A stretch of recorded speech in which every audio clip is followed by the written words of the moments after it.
Hello, it is your boy DJ Isso, and I will be taking you through a tutorial today about how to sidechain your kicks and bass so your kick stands out over your bass. Turn the mic down a little bit. Maybe yeah, that might be better. I'll turn the fan off too, hold on.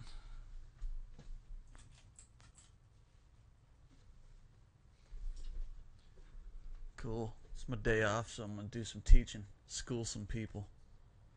So I got a kick in there. I'm gonna delete these channels real quick. I just want a kick and a bass, maybe a snare to give it a little beat.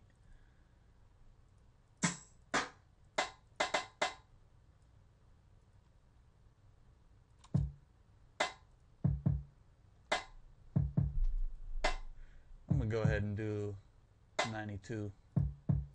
Hit them with a J Dilla tempo.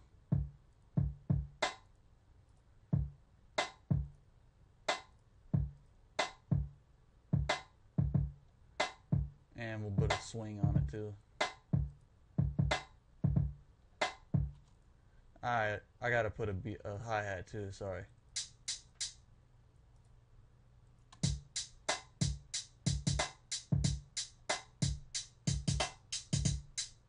Alright, now I want to put a bass in there. So I'm just gonna put a generic sound font bass in for the purpose of the tutorial. And we got Bass Street, which is also on the musictip.com for a free download.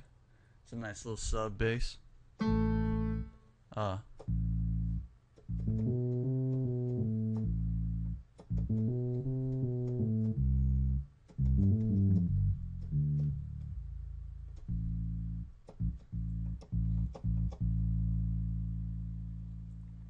Okay, so I got a bass.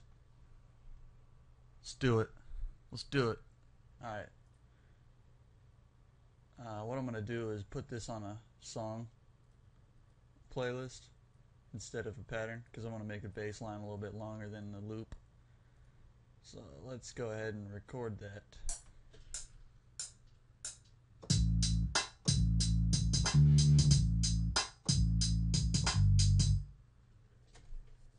Yeah, I just kind of winged that one, so we'll go ahead and quantize it.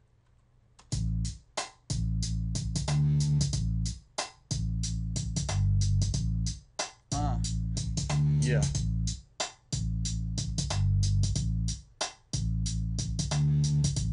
Yeah, that's some pretty banging bass right there. Alright, so let's see. Now I got the bass line. How about this? I'll rename these just to show you guys good practice. Bass. Yeah. Now I'm going to go to my mixer. I'm just going to open up a default mastering preset that I've had for a while. And these mixer presets are on themusictip.com as well. You might not have all the plugins, but you know, you can get the gist of it.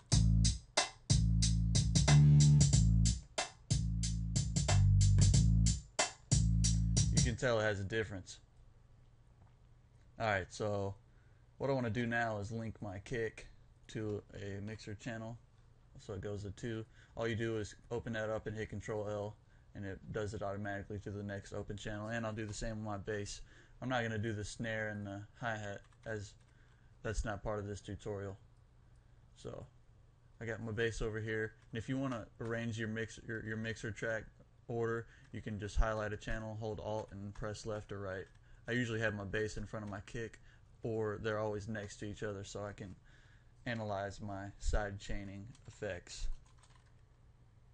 Bass and kick.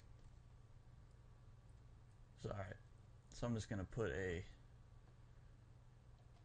little EQ on here.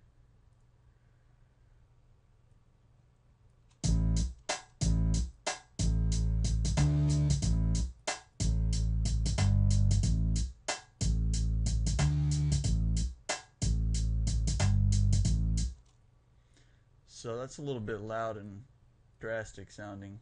Probably blow some speakers.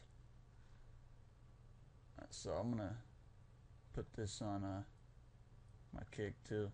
put some effects on them just to make them bang out. If you have the waves bundle, you can mess with these. They have a lot of presets that you can use, and basically the only way I learned how to do it was just by tooling around with it, and that's the best way to learn anything, is just through practice. So that's all not part of the tutorial. I just wanted to show you how to do a sidechain. So basically you open up your Fruity Peak controller on your kick track, and you notice your kick's gone now. You have no kick. So you want to uncheck this mute box right here.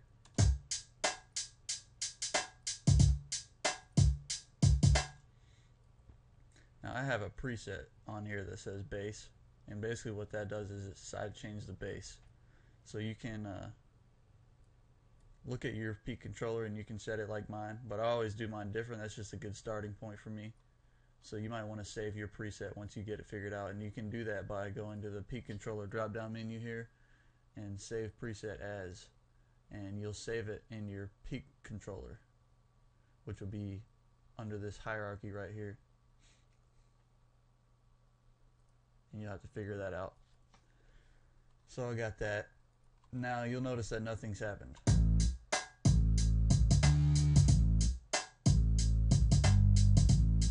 No changes. So then you want to go to your bass channel, and there's a few different ways to do this. You can do it with the volume knob on the step sequencer right here,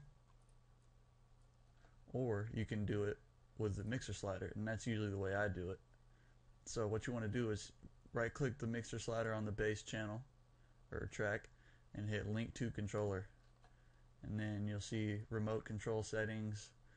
I don't mess with any of this, but I do go and mess with internal controller, which is, you know, it says peak LFO here. I always do the peak plus LFO, and then hit accept. And now watch what the bass mixer slider does.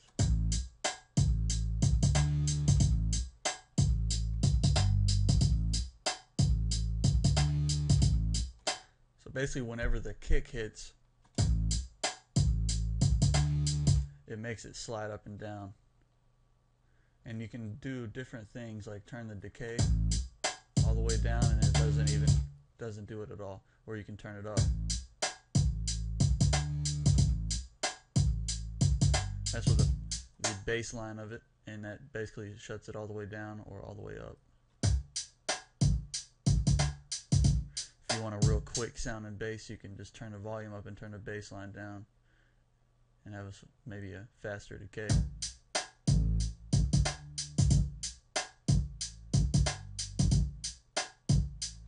That sounds pretty cool. But I usually do mine. We'll see.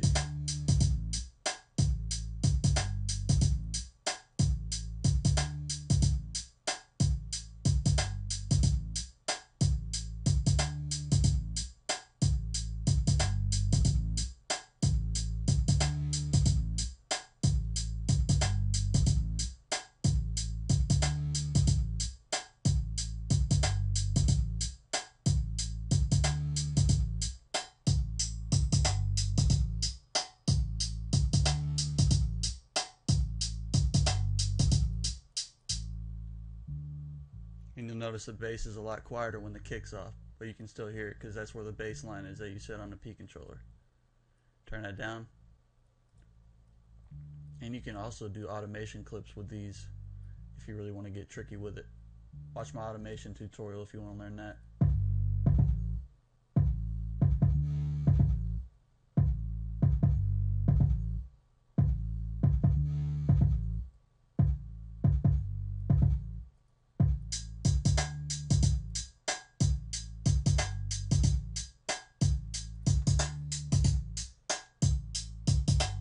I'll show you how to EQ a snare real quick if you want, just for giggles. You can use the EQ too if your system can handle it, and I usually start off with a tight drum sizzle, a preset they have.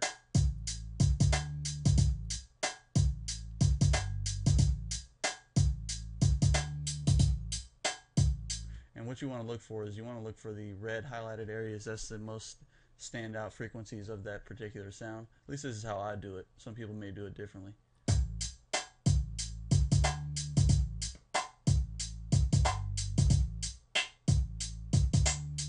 can hear the difference.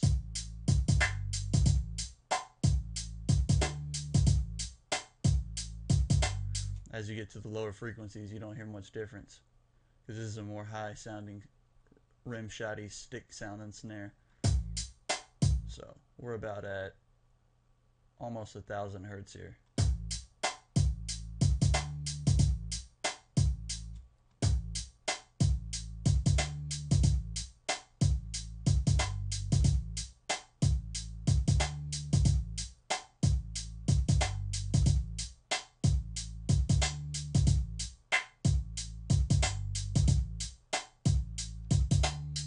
What you want to do is you just want to look for that sweet spot, and you can cut out other areas of the frequency that aren't being used if you want to get real technical with it.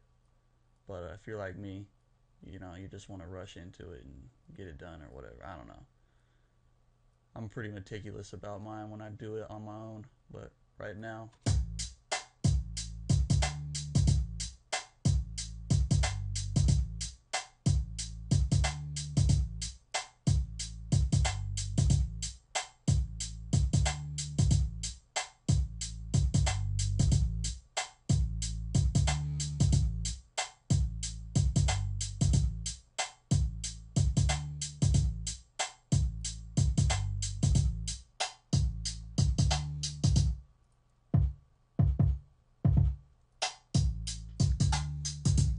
so that's basically sidechaining a kick. And have fun with that.